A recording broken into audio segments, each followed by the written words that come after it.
Damian Lillard, who was rumored, of course, to go to the Miami Heat for months. He wasn't going to the Heat. He ended up going to the Milwaukee Bucks in a huge deal that, of course, involved DeAndre Ayton going from Phoenix to Portland, and Phoenix getting some bench pieces. And then a couple days later, Jrue Holiday, which was involved in that deal, he ends up going to Boston as Portland now with Scoot Henderson accelerates their rebuild with the young kids. Boston and Milwaukee now seemingly seem to be the class of the Eastern Conference. So first question for you, Josh. First question I'm going to ask in about 2 weeks here. We have a very tight show, a lot to get to today, but we're starting it off with who is your number one team in the East? The Milwaukee Bucks led by Damian Lillard and Giannis Antetokounmpo, or the Boston Celtics led by Jason Tatum, newest addition Jrue Holiday, and one Jaylen Brown? I got to go with the Milwaukee Bucks on this one because I love the addition of Dame because now defenses can't make that wall to stop Giannis from going downhill. Because if you do that, bang, right out to Damian Lillard for the three-pointer. And think about this. The only real size the Boston Celtics have now is a 7'3" guy who, can he really stay healthy? We haven't seen that from Porzingis. Whereas the Milwaukee Bucks, they've got Brook Lopez, Bobby Portis coming off the bench. We cannot forget about him in this whole thing. He might be the X factor, actually. And, of course, Giannis. So, being that the Bucks have the size on their side, I would give Milwaukee the edge. So this is going to be our first ever NBA topic on championship rings. And during the fall season, we won't talk a ton of NBA. Obviously, we will dive into all of the NBA trade deadline and the madness that happens February through June. But the one thing you will learn about me, Mr. Unger, if you do not already, what do I care about the most? I don't care about the regular season. I don't care if you score 80 points in a freaking basketball game in November. I don't care if you put up 72 in a basketball game in December. I care about what you do in the games, in the postseason, in the quarter with the game on the line. And ever since Giannis Antetokounmpo won that NBA championship against a bunch of chokers in the Phoenix Suns, would just say Giannis has sort of flamed out in the postseason, especially last year. And I don't want to hear the injury excuse. The Milwaukee team was better than the Miami Heat. The Heat were just a better playoff team and had better chemistry. And as a matter of fact, when Giannis Antetokounmpo played, Milwaukee did not beat Miami. Their only win in that series was game 2 when Giannis did not play. Now they get a guy in Damian Lillard, who a lot of people want to put in that superstar category. I am not one of those people. What? Hold on a second. Are you kidding me? Damian Lillard is not a superstar. How can you be a superstar in this league when you've never made an NBA Finals? What? It's ridiculous. He is not. He has a one's mind and a two's game. He does not make the shot. If he was that good, Portland would have made an NBA Finals. If he is that guy, which he is not that guy. You have got to be kidding me right now. Just like you think, oh, Jason Tatum's that guy. What has Jason Tatum ever done? Jaylen Brown's the better person on that squad because Jaylen Brown shows up when the game matters. It's all about what. It's all about when the game is on the line. Wait a minute. Okay, go back to game 7. Go back to game 7 of the Eastern Conference Finals from last year. Jason Tatum gets hurt. He didn't show up. He didn't show up like he always does. What? They got blown out of the gym because the complexion of that game changed. Oh, he got hurt. Baloney, he got hurt. Are you kidding me? Baloney. You're ridiculous. But anyway, getting back to this. Yes, Damian Lillard is absolutely a superstar. By what measure? But he's never made a finals in 10 years. He's made one Western Conference final.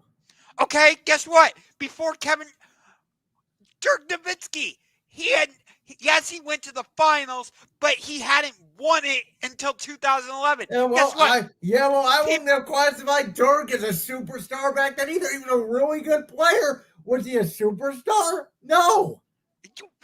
There are only maybe 3 superstars in the whole league currently right now. 3? 3. That's it. The Okay. rest of them are stars. Oh God, we're gonna get way off topic. But game back. Giannis, LeBron, and Steph. What? To me, What? those are your 3 superstars. And Kevin Durant's on the fringe a little bit. Injury history. Don't trust him that much anymore in the postseason because he has not been the same since he left Golden State. Dude, I'm trying not to jump through my computer screen right now. Okay. What has Durant done the last 3 years but get hurt? Dude, that doesn't matter. And then quit. By the way, and then quits in Brooklyn.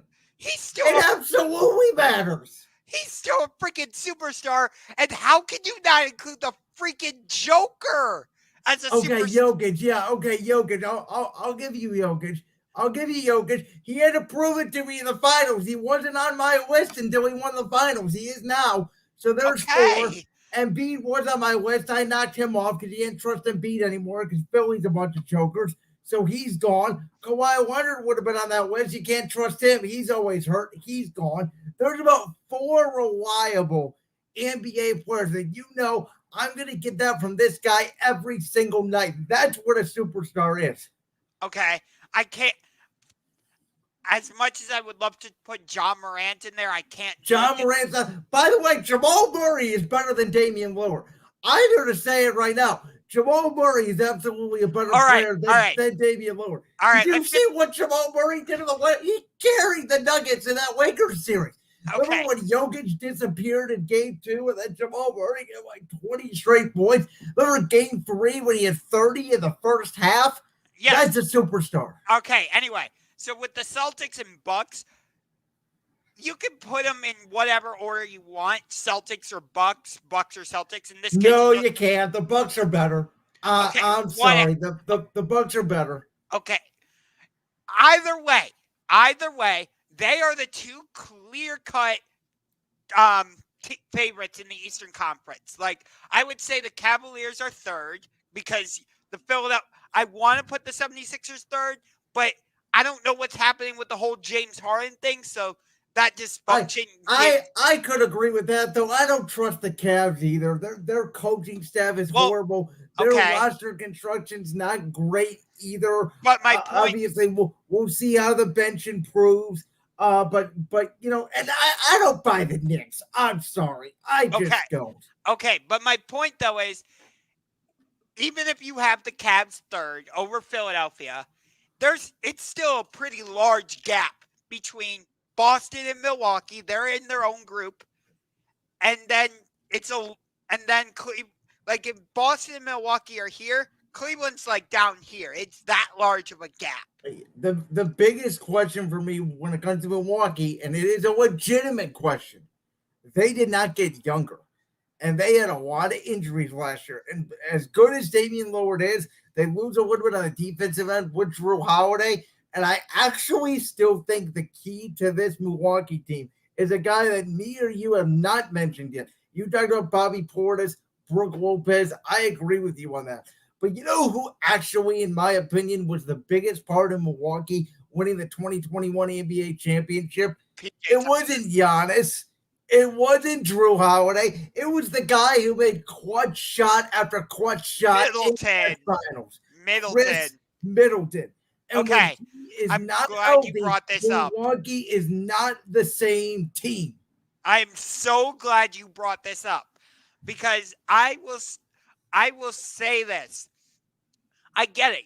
Until Giannis dropped that 50-point game in Game 6, Middleton, to me, was the MVP of the finals, and I agree with you. Yes, Giannis had that clutch alley-oop in Game 5. I'll give him that, and he ended up having the 50-point game. Sure, but like you said, who was it that was hitting those clutch shots for Milwaukee? It wasn't Giannis. It was Chris Middleton. So I'll give you that one. And he has not been healthy for the last couple of years. Now, I will say this. I think Boston, they've had the same core for 4 or 5 years. There's been a lot of talk about blowing it up. What they actually did this offseason, if you think about it now, they substituted Marcus Smart. For as good as he was defensively, obviously he could have been a liability at some nights on the offensive end. They substituted him out for Jrue Holiday. And the biggest question for me was Boston was always, listen, as much as I criticize Jason Tatum sometimes for not being the guy when he has to be the guy, he's going to give you 20 to 25 points a night. Jaylen Brown's going to give you 20 to 25 points a night. You never knew where the other scoring was going to come from. Was it going to come from Smart? Was it going to come from Horford? Was it going to come from Grant Williams? Was it going to come from Derek White? You never knew. Now, in my opinion, you do know. It's going to come from Jrue Holiday, and I actually think that does give Boston a little bit of an advantage. Sure, but the problem is, and I talked about this earlier, is that Boston, as part of the trade to get Jrue Holiday, they had to get rid of Robert Williams. And they traded Grant Williams earlier in the offseason to the Dallas Mavericks. That's a lot of size they lost. Yeah. Now they're going to be relying on Al Horford, who's getting up there in age, and Porzingis. Can he stay healthy? I don't know. Whereas Milwaukee, we talked about it. They've got Brook Lopez, Bobby Portis, Giannis. Middleton's has some size to him. And he's got, he's a long, lengthy wing. He's like 6'7", 6'8". So yeah. Bottom line of this discussion is I will put Damian Lillard in the superstar category if he pulls through and wins a championship this year, and as the impact that we both believe he will have on Milwaukee.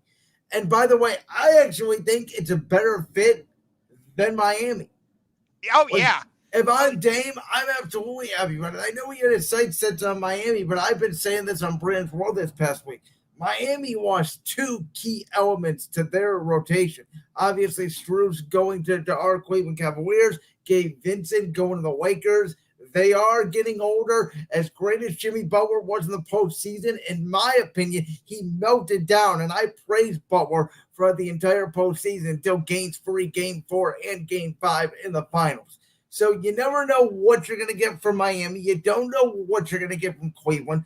The Knicks are, they're a team that can win a playoff series. They're not threatening to anybody. So I completely agree with you on that.